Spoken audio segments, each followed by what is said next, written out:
Good morning, everybody.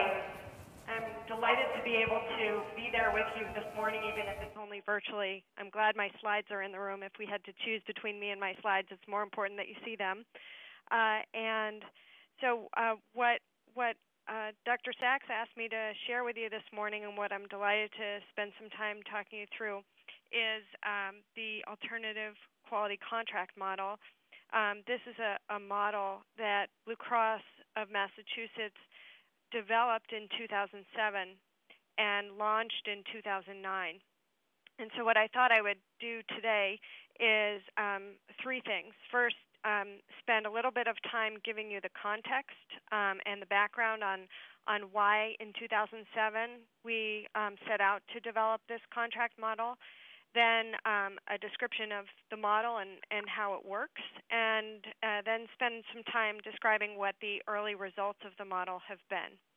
So if we go to the next slide, this slide is an illustration of something that it sounds like Dr. Grundy's slides might have addressed as well.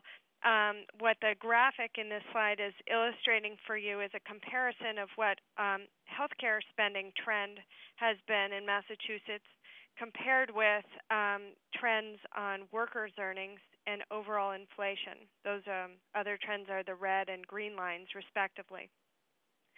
And so in 2007, when Blue Cross of Massachusetts set out to design this contract model, we were in the midst of a period of year after year middle double-digit rates of increases in healthcare spending. We were also in the first year of implementation of a law that was requiring all individuals in Massachusetts to carry health insurance, and that if they didn't have that health insurance through an employer, to buy it through the state connector system where health plans are offering insurance, or to buy it directly from plans.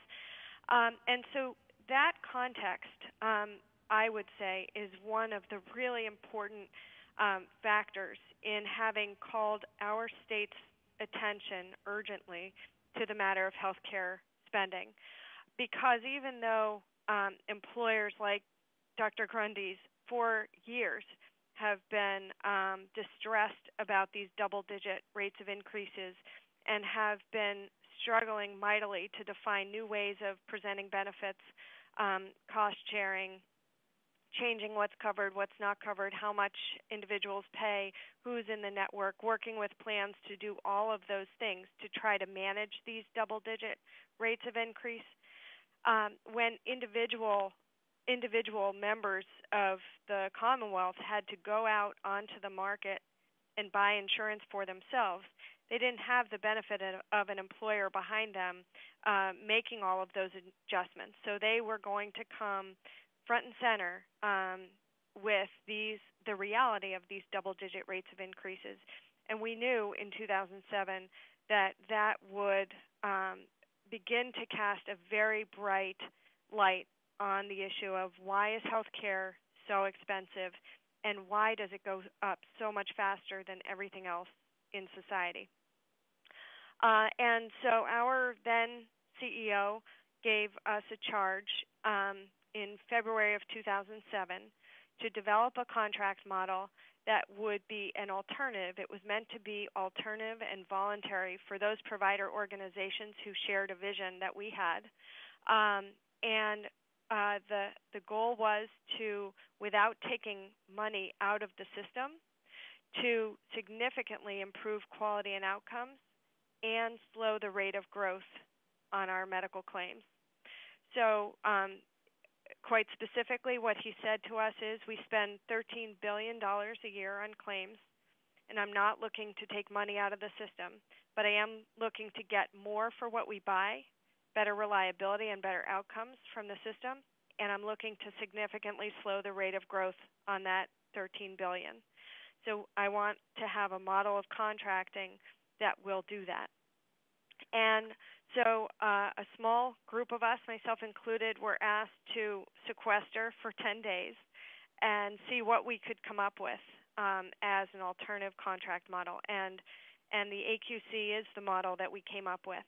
The model was then launched in 2009, And so let me go to the next slide and describe to you what I like to point to as the 5 features of the AQC model that are different from our traditional contract model. So the first thing that's distinct about the AQC is that a provider organization that comes into the AQC agrees to accept accountability for care across the full continuum for the patient population that they are responsible for. So everything from prenatal care to end-of-life care and everything in between is their responsibility. And that is regardless of whether that care is provided by that organization or somewhere else in our network. Now, it's probably worth noting in this audience that when we were designing the AQC, we initially envisioned that we would be quite prescriptive about the organizational structure. That is, we thought that in order to take accountability for this full continuum of care, that we would need to have a contract that joined together a physician organization, including primary care and specialist physicians, and a hospital in one deal. But that once we got out into the market and began talking to provider organizations about the AQC model, we quickly relaxed that requirement. We quickly came to understand, first of all, that we really don't know enough about what organizational structures could deliver successfully on what we were trying to accomplish, and that it would be premature to be too prescriptive about that. So as it has turned out, the variety of organizational structures that have come into the AQC is very wide. So we have, at one end of the continuum, we have an AQC organization that is exclusively a large primary care practice. They still have accountability for that full continuum of care, but they don't have in their contract specialist physicians or a hospital. Then we have at the other end of the continuum an organization called Atrius Health, which is in our market sort of the thing most like Kaiser that we have. Atrius has its roots as a staff model HMO. It was the Harvard Community Health Plan back in the day when there was Harvard Community Health Plan staff model HMO.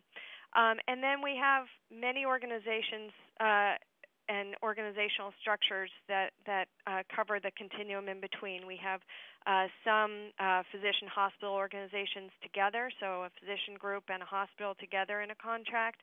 We have IPAs that have a partner hospital that's in the contract with them, others that don't have a partner hospital in the contract with them. So an enormous variety, and very importantly, 20% of the physicians who are in the AQC practice in small practice settings. So they are part of something larger, but from a bricks and mortar sense, they're practicing in practices that look just like healthcare all over America, which I think has extremely important implications as we think about this nationally and how feasible it is to do something like an ACO, given the fact that from a bricks and mortar perspective, we do have a predominant model of small and even individual practices nationwide. We have discovered that that need not be a barrier at all. So the second feature about the AQC that's distinctive is that it's a long contract. You can see in the graphic on the slide that it's 5 years. Typically, our hospital contracts are 3 years, and our physician contracts can be anywhere from 1 to 3 years. So a 5-year contract is a long contract, and we did that because we understood that to be successful under this model was going to require a significant transformation of the way care was provided, what priorities there would be, what kind of staffing there would be, what kind of IT and other infrastructure would be required, and that we didn't want either the provider organization or Blue Cross to be distracted by a next contract negotiation looming 6, 12, 18 months down the road. The third thing that's distinctive about the AQC model is that it's based on a global budget. So that global budget is what's denoted by the dotted line going across the middle of the page there. And importantly, the way the global budgets are set is specific to each provider organization and their spending historically on the population that they're accountable for. So it's not set based on a market average or some other number where the provider organization coming in may or may not have on day one the resources that they've had in the past. We were very explicit in understanding that for this to be attractive, particularly in the environment that we were in back as we were having these conversations in late 2007 and all through 2008, there was no reason for any provider to want to do anything other than fee-for-service. It was working very well. They were making plenty of money doing it, and there was no sign of on the horizon of anybody moving to payment reform. This was a brand new conversation that we were introducing in our market. So we understood that to make this even remotely interesting, we were going to have to assure these organizations that we would start them with the dollars in their budget that they had spent under a fee-for-service system taking care of their patient population in the previous months. And that they would then have significant incentives to think about how they were using those dollars and probably use them quite differently to achieve the goals, but that there was nothing taken away at day one.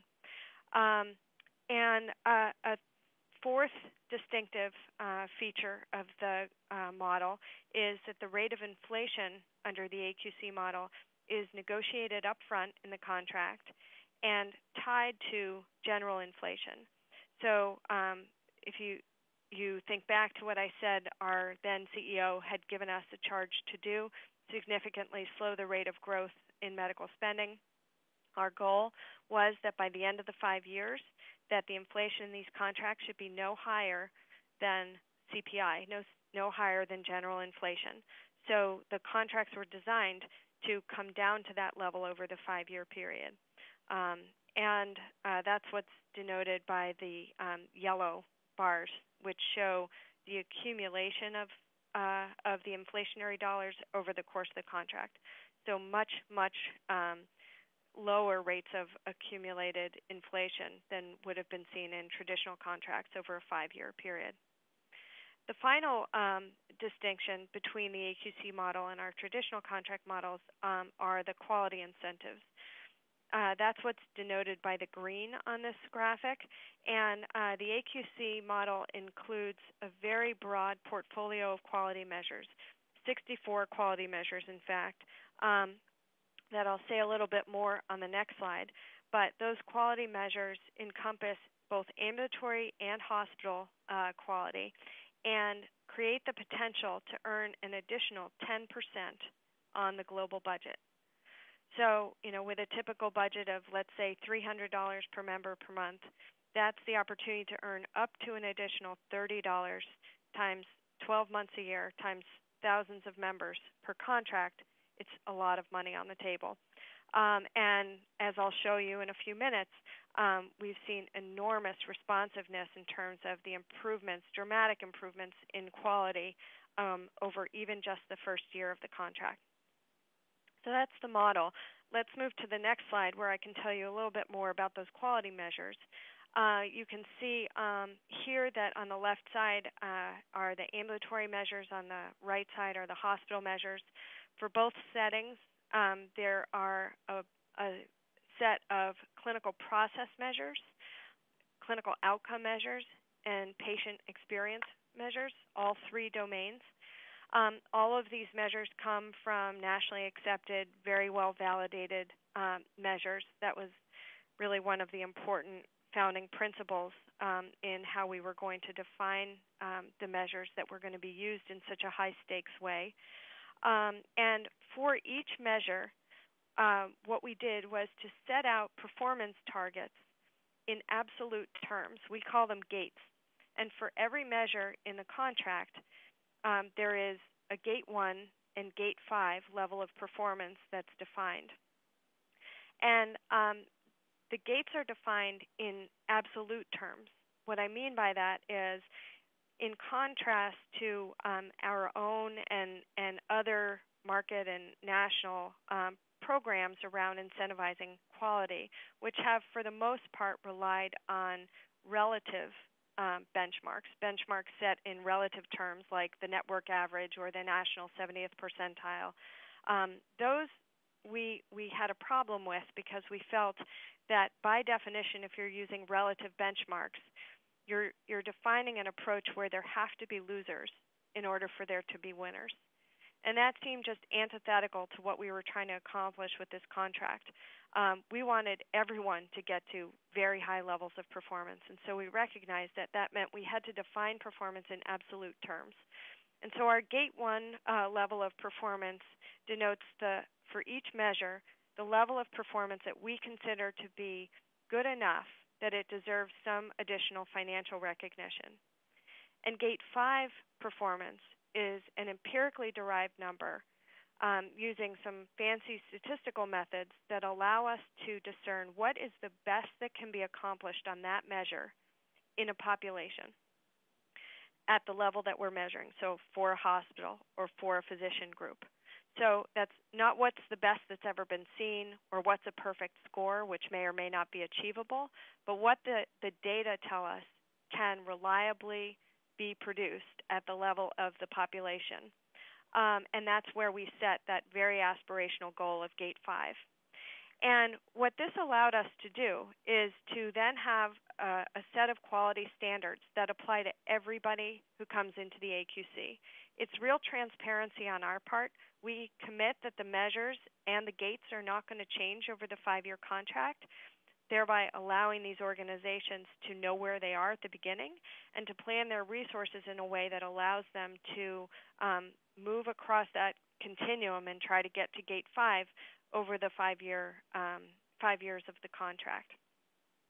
The other thing that I want to highlight about the quality measures is you might notice on the ambulatory side under outcomes that it notes that those measures are triple weighted. So those measures that have to do with control of important chronic conditions like diabetes, cardiovascular disease, and hypertension count threefold what the other measures count. And we did that actually on the request of the early adopters of the AQC. So the first 2 organizations that were coming into the AQC where we sat and talked about the measure set, they said, don't you actually care about these measures? Aren't these the most important things in this contract? And we said, well, they are exceptionally important. They are, in some ways, probably the most important aspects of the contract, yes. And they said, well, then make them count more. Now, what was stunning to me about that was we had actually thought that it was conceivable that organizations that we discussed this contract model would refuse to take accountability for outcomes at all. We were quite accustomed to hearing all of the reasons that a provider organization could not be held accountable for outcomes, particularly ambulatory outcomes, that, I can't control what happens after the patient walks out the door. And we were prepared to say, we understand that you can't control it, but actually you have an enormous amount of influence on it. And we think that's what healthcare has to be about, is actually trying to influence those outcomes so that when we're paying for healthcare, we're paying for the production of health, not just the production of visits and tests and treatments that may or may not produce health. And so it really told us something, that we were having a different conversation when these organizations not only accepted accountability for these, but asked us to upweight that. If we move to the next slide, this is an illustration of how the payment for those quality measures works. So I mentioned earlier that there's the potential for up to 10% on the global budget. That's what's shown over there on the right side. For Gate 5 performance, that would be achieving that highest level of performance across that whole broad set of 64 measures is what delivers that full 10% earning potential. Gate 1 performance equates to a 2% quality earning potential. And then you can see how we modulated the curve in between in order to try to motivate improvements at the early and middle part of the continuum and not overemphasize the last leg of the journey, getting from gate 4 to gate 5. It's probably worth mentioning that we have in 2011 updated the AQC model so that we handle the quality payments a little bit differently, and in fact have now linked the earnings on quality, or I shouldn't say the earnings on quality, we've linked the performance on quality to the surplus and deficit sharing related to the budget. What I mean by that is that an organization's surplus sharing depends on how high it is up on this quality continuum. So the higher up an organization is, the more of their budget surplus they retain if they are in surplus. And if they are in deficit, the higher up on quality they are, the less of the deficit they owe back to Blue Cross. So the beauty of that is that we are incentivizing organizations to push as high on the quality measures as they can, regardless of whether they will be in surplus or in deficit with respect to their budget.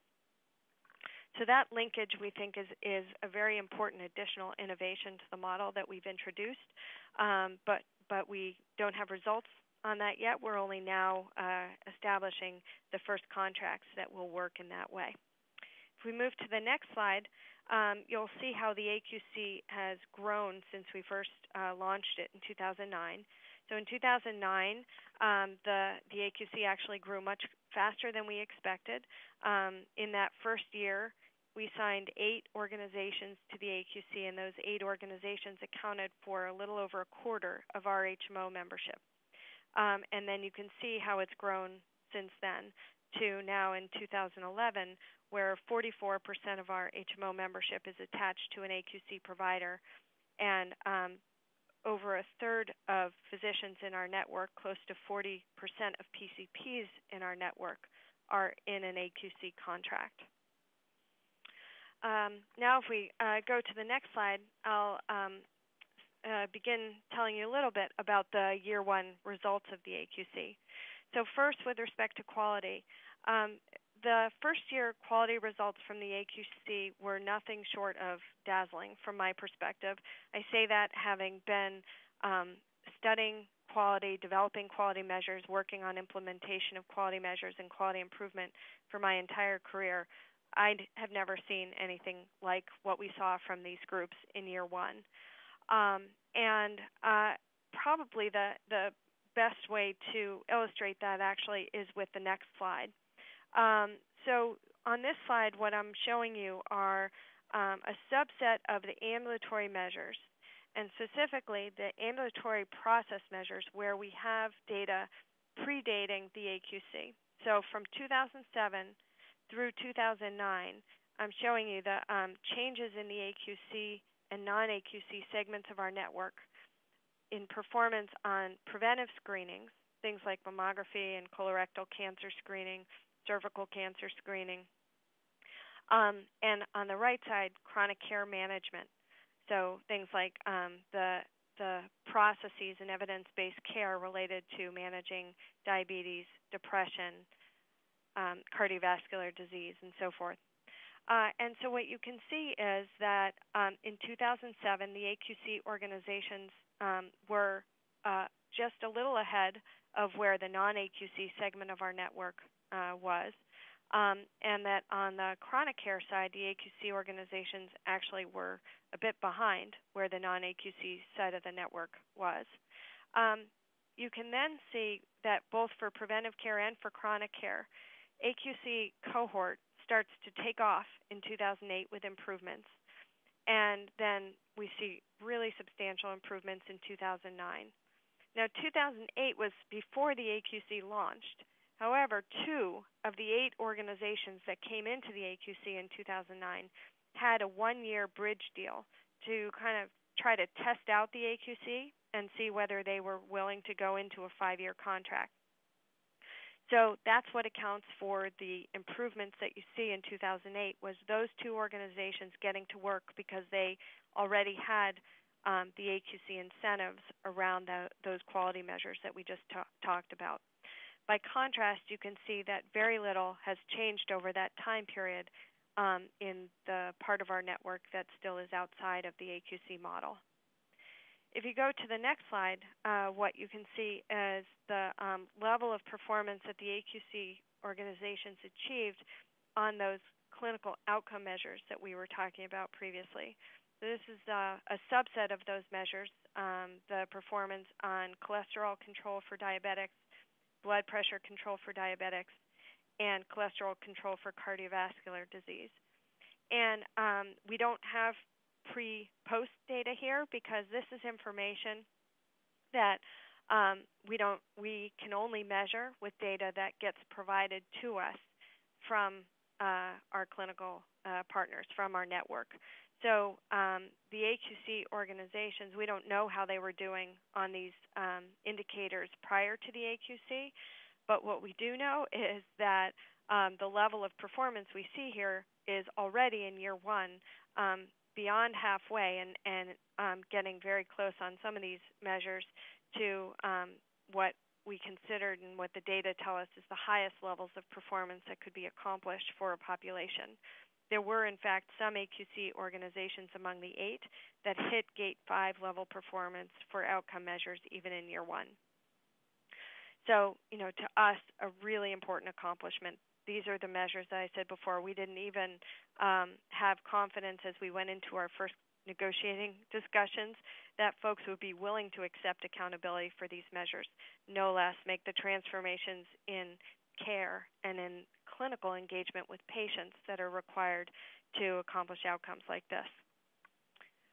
So then let me finally talk about the financial results for year one. In summary, the contract model is on track to reduce annual growth in healthcare spending by 50% over the 5 years. In year one, every AQC organization met its budget target and achieved a surplus.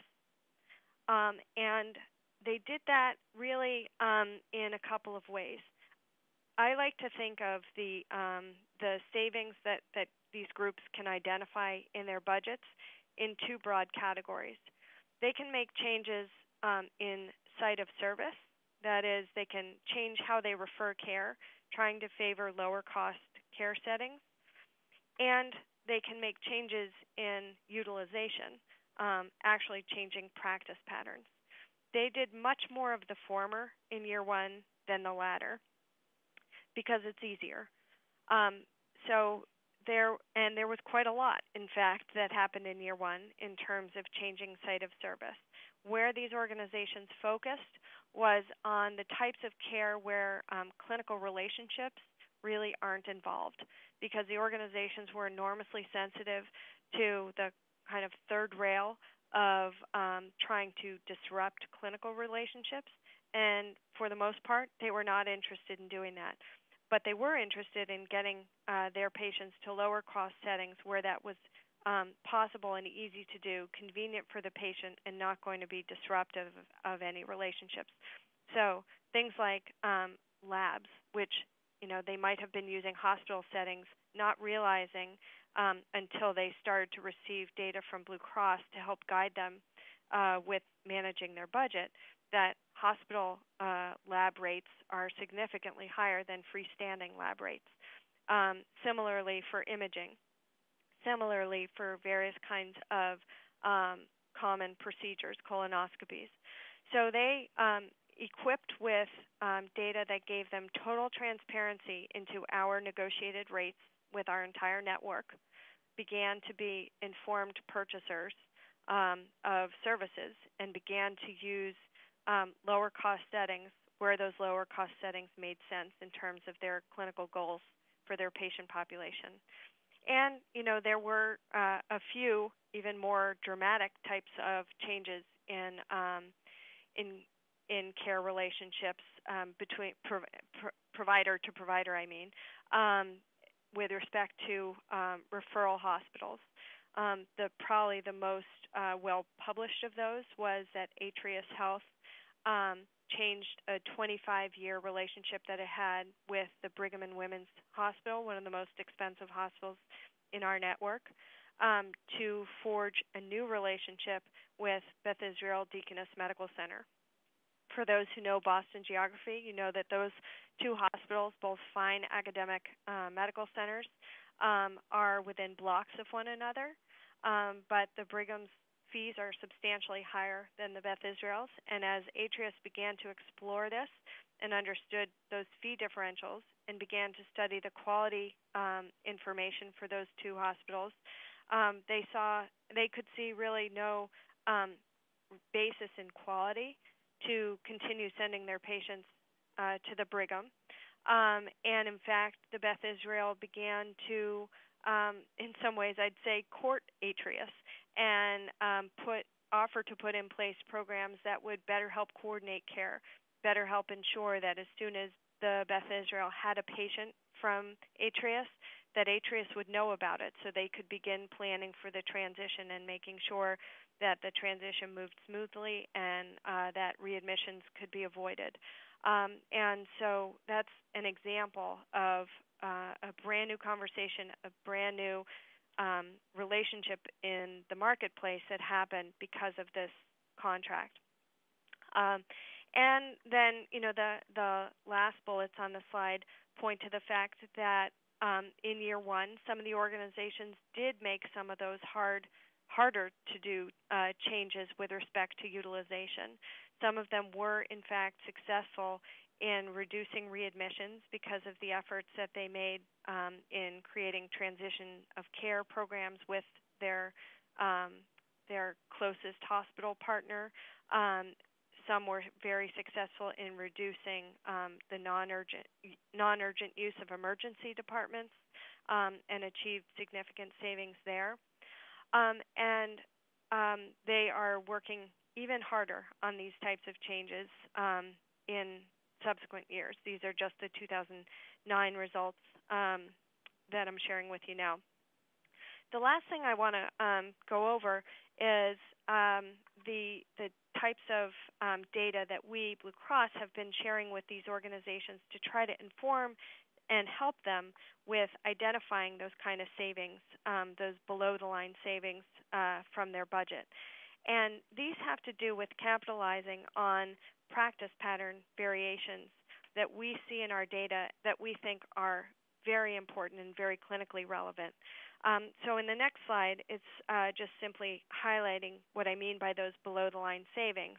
But then if you jump to the next slide, what I want to describe just quickly in the last moments that I have is that we understand, all of us, from the groundbreaking work of Jack Wenberg and the continued publication of the Dartmouth Atlas about practice pattern variations.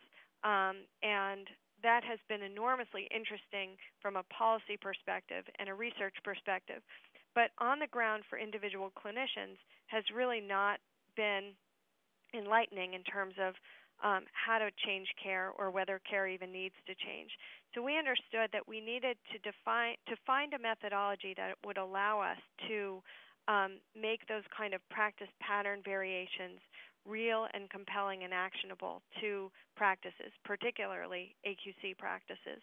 And to do that, we drew on the work of Dr. Howard Beckman, a physician leader from Rochester, New York, who had taken the episode methodology of ETGs and used it in a way that within his market allowed him to kind of unpack ETGs and find what the key drivers are of differences in spending for physicians who are caring for a patient population that is defined in a way that it's really quite homogeneous, and physicians who are in the same specialty taking care of that patient population. So pretty much trying to take case mix issues off the table and starting to try to show physicians how they're practicing differently from their peers, their immediate peers, with a patient population that really is virtually the same. And so the example in this slide is from a health affairs article that they published and is showing that in the case of benign hypertension cared for by primary care physicians, that the blue bars representing labs, not a big driver of differences in spending. nor were office visits, physician primary care, nor specialty visits, but that there were big differences across physicians in their use of pharmacy. And that when they unpacked those differences, that what they found with this key driver was that the more expensive practice settings were relying very heavily on ARBs, while the less expensive settings were relying very much more heavily on ACE inhibitors. Clinically, those two medicines considered virtually interchangeable, except for a very small fraction of the population that may not be able to tolerate the ARB and might need to be on the ACE.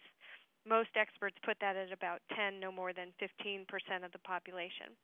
So if you go to the next slide, this is an illustration of how we then use those kind of very clinically specific observations to show physicians how they compare with other physicians who are their peers. On this slide that I'm showing you, it's the ACE-ARB example in hypertension. Every blue dot on the screen is a primary care physician in our network, and it's illustrating what percentage of the time that physician uses the ARB as opposed to the ACE for his or her hypertensive patients. So you can see on the left side of the screen there are several hundred PCPs who never are using the ARB. They may be underutilizing it. Over on the right-hand side, you can see several hundred more who are using the ARB half of the time or more. And then you can see everything in between. You also might note from the pink line on the middle of the screen that on average, ARBs are being used about 23% of the time, so more than twice what experts would say it should be the base population rate of use of those more expensive medicines. Now it gets more interesting if you go to the next slide. When you show 12 physicians who practice in the same setting together, share an office suite, how different they are from one another in their use of these medicines. So you can see the 12 arrows highlighting 12 different PCPs in a practice together. And they look as different from one another as physicians who may have never met or practiced on opposite sides of the state. We now, if you go to the next slide, have implemented this same kind of analysis for several conditions, some of them listed there, across multiple specialties. And it's proving to be an extremely powerful way to put physicians in conversation with their peers about practice pattern variation. It makes it very clinically meaningful, relevant, and begins to engage practices, and in some cases beyond practices, to our whole market in a question about what does the best care look like. Because our perspective has been, we, Blue Cross, are not going to tell you what the right number is or try to manage to that number with programs. We want you, though, as the clinicians, to look at this and say, this can't all be right. All of this variation, these curves that span from 0 to 100 and everything in between, can't all be in the best interest of the patient. And as a profession, to come together and define some standards around what best practice is. So the next slide we can probably skip in the interest of time. Hopefully folks have a copy of the summary slides, but only briefly to say that I think we are quite excited about the fact that a payment model establishing accountability in the provider world for both medical spending and quality does appear to be a very powerful vehicle for realizing the goal of high-performance healthcare system with a sustainable rate of growth and spending. Thanks very much for your attention. I'm looking forward to the Q&A.